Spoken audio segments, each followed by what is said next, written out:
Before we get on to the detail, can I first give an update on the condition of the Prime Minister? I know a lot of people will be concerned about that.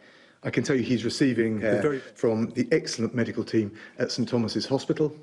He remains stable overnight. He's receiving standard oxygen treatment and breathing without any assistance. He's not required any mechanical ventilation or non-invasive respiratory support. He remains in good spirits, and in keeping with usual clinical practice, his progress continues to be monitored closely in critical care, and we'll give further updates on the PM's condition when there are any material developments. And I know that there's been a groundswell of messages of support from people here at home, from leaders across the world, and I know that everyone will want to join with me in wishing the Prime Minister a very swift recovery. As you will know, the Prime Minister asked me to deputise for him whilst he recovers, and in line with the Prime Minister's instructions, this morning I chaired the meeting of senior ministers tackling coronavirus, and this afternoon I chaired an update for members of the Cabinet. I think it's probably worth just remembering that, as will be the case for many people up and down the country who know someone at work who's fallen ill with the coronavirus, it comes as a shock to all of us. He's not just the Prime Minister. For all of us in Cabinet, he's not just our boss. He's also a colleague, and he's also our friend. So all of our thoughts and prayers are with the Prime Minister at this time, with Carrie and with his whole family.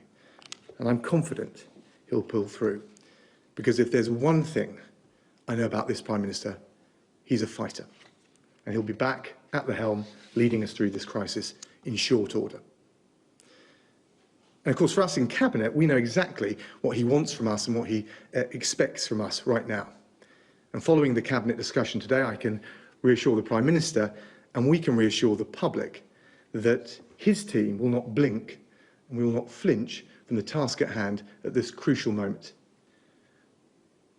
We will keep all of our focus and all of our resolve with calm determination on delivering the government's plan to defeat the coronavirus.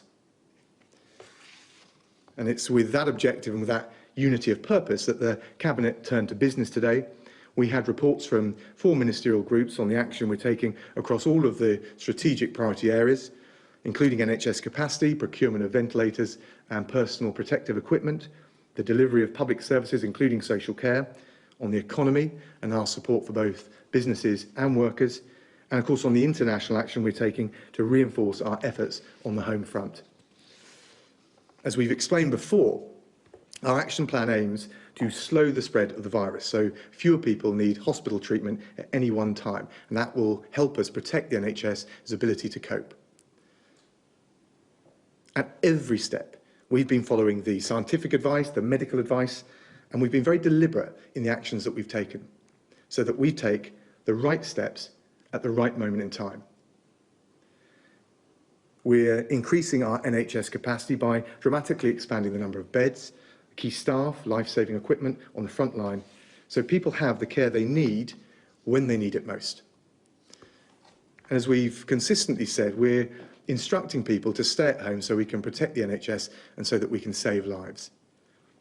So today I can report that through the government's ongoing monitoring and testing programme, that again, as of today, 213,181 people have now been tested for the coronavirus. 55,242 people have tested positive. The number of people admitted to hospital with coronavirus symptoms now stands at 18,589.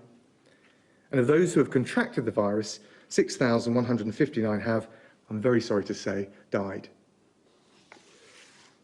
Every death in this pandemic is a tragedy, and our thoughts and our prayers are with their loved ones at what must be an incredibly difficult time. And I think these figures reinforce that the single most important thing that we can all of us do right now in this national effort to defeat the coronavirus is keep on following the government's advice. We will make America great again.